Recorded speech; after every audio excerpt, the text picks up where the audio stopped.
Herkese salam dostlar. Bugün sizlərə hamının əziyyət çəkdiyi, daha doğrusu bu oyun oynayanlar əziyyət çəkdiyi bir məsələ ki var.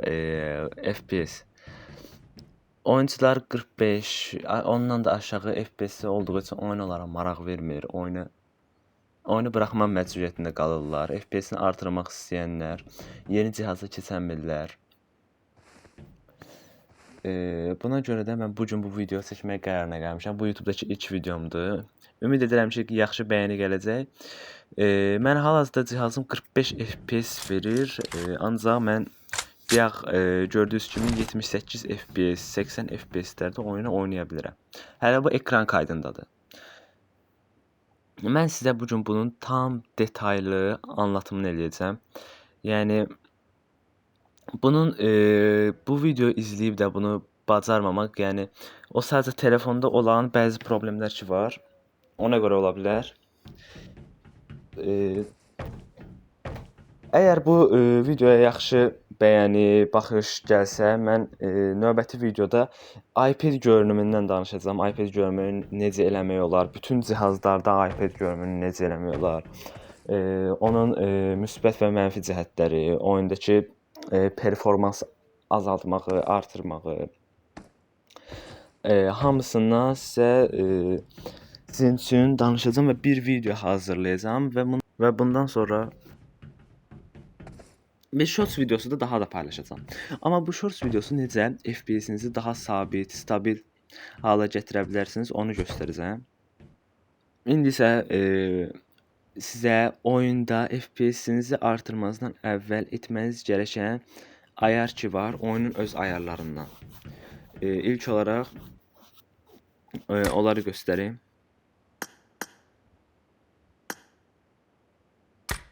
Burada gördüyünüz kimi məndə 45 FPS göstərir, lakin mən 45 FPS Ranger'da 60 plus, amma normal 1 vs 1-də falan rahat 90 FPS ala bilirəm. İndi onun 45 FPS göstərməyinə baxmayın, onsuz da mən FPS hal-hazırda salmışam və burada 45 FPS göstərir. Digər ayarlara baxmayın. Onlar onsuz da bizim etdikdən sonra, FPS artırma edəndən sonra onlar sıfırlanacaq, öz-özünə vəziyyət alacaq. Buradakı ayarlar ki var, bunlar 4x düzgünləşdirmə, 2x bunları kapatın.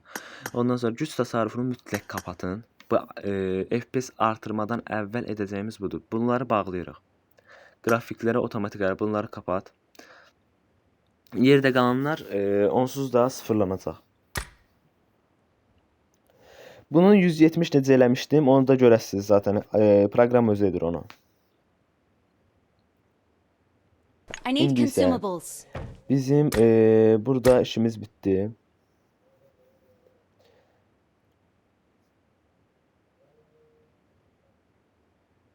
Normalda dostlar, bizdə burada 120 FPS gəlməlidir. Bu 3.6 güncəlləməsi üçün idi bu proqram. 3.6'da ora 120 FPS gəldi. İstədiyimizi qoyurduq. 60, 90, 120 istədiyimiz ayarı seçə bilirdik. Amma bu 3.7 güncəlləməsi olduğu üçün hal-hazırda şeydə dəyişiklik eləyiblər. Proqramı dəyişiklik eləyiblər və sadəcə 120 FPS ala bilirsiniz və cihazınız əgər çox güclü deyilsə, məsələn dedim Note 12 45 FPS verir, amma elə də güclü deyil. 45 FPS-də belə kasır. Ona görə elə cihazlarda FPS-inizi necə daha da artıra biləcəyinizi və bu FPS proqramı ilə necə FPS-inizi 120 edə biləcəyinizi də bir shorts videosu olaraq paylaşacağam. Bizə lazım olan proqramlar bunlardır. Hamısı Play Marketdə, yəni Play Store-da var. Bir də PUBG lazımdır. Onsuz da PUBG üstündə edirik.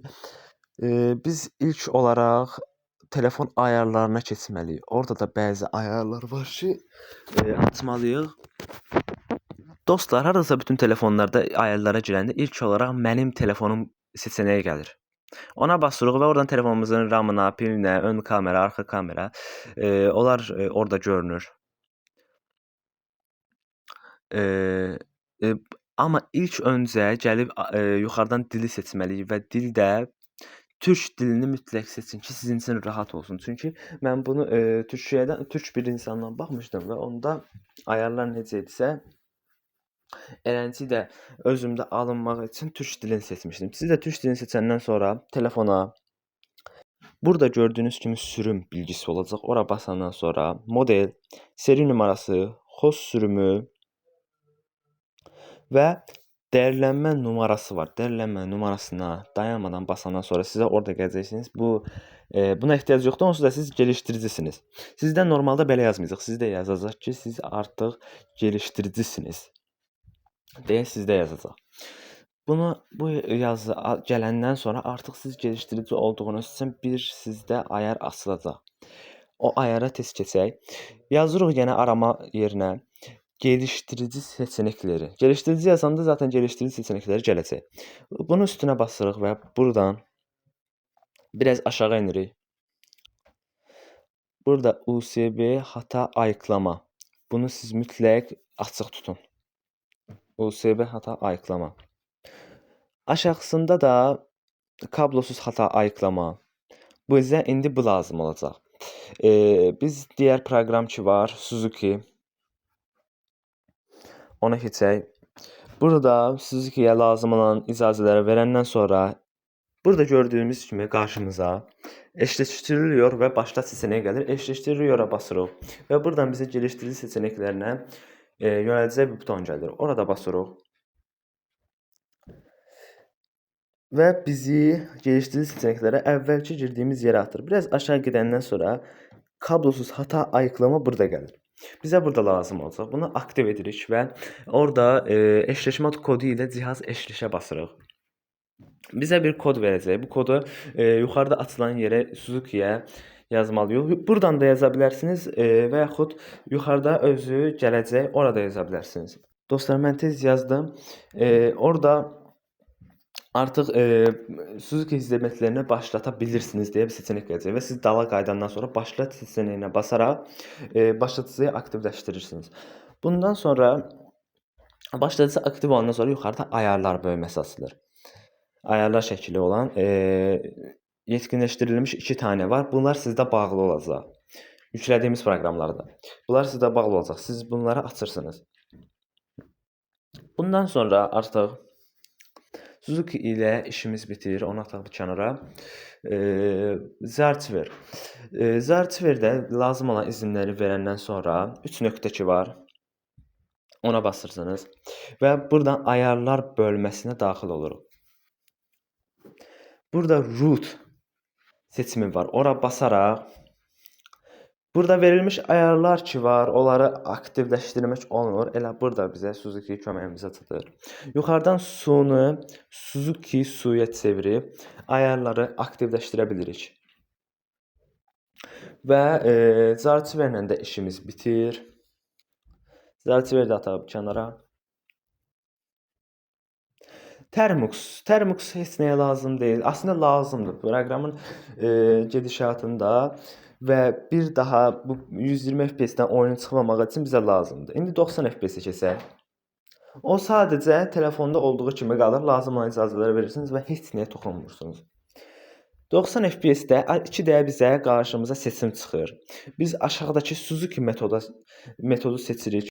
Biz aşağıdakı gördüyünüz Suzuki metodunu seçdikdən sonra artıq burada Suzuki ilə eşləşməyə başlayır və eşləşəndən sonra biz burada onluq 120 FPS-ə basırıq. Burada IPTV də var, ancaq bunu istifadə etmək üçün ki çox pisdir. Ekran balaca olur, ortaya gəlir və düymələrinizin yeri qarışır. Buradakı IPTV ümumiyyətlə çox pisdir. Bunun ayrı yolu var. Mən növbəti videoda onu sizə göstərəcəm. Nəysə.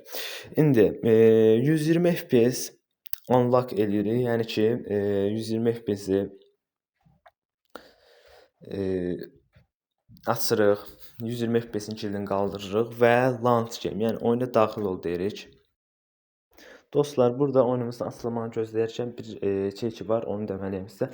Oyununuzu bu şeyi edərkən oyunu arxa planda açıq qalmamalıdır. Oyunu aşağıdan silib, yəni oyuna sıfırdan giriş edəndə necə ki bu ekran gəlir, belə giriş etməlisiniz. Oyunun ortasındaykən siz oyundan çıxıb bu proqramla bu şey etsəniz bu işləməyəcək. Sıfırdan oyunu altdan silirsiniz, oyunun özünü silmirsiniz. Ondan sonra oyuna eləyəndən sonra launch game deyib ana ekran ki gəldi. Oradan girəndən sonra artıq Siz zaten ana menüda ki karakteri tərif edəndə siz biləsiniz ki, artıq burada FPS fərqi var, çünki bu əvvəl kimi belə akıcı deyildi. İndi isə keçək eğitim sahasına. Orada göstərməyim gerəkən vacib şeylər var. Eğitim sahasına girən kimi görürük ki, ekrandakı ox məndə qara idi. Videonun əvvəlinə atıb baxa bilərsiniz, ağ olub.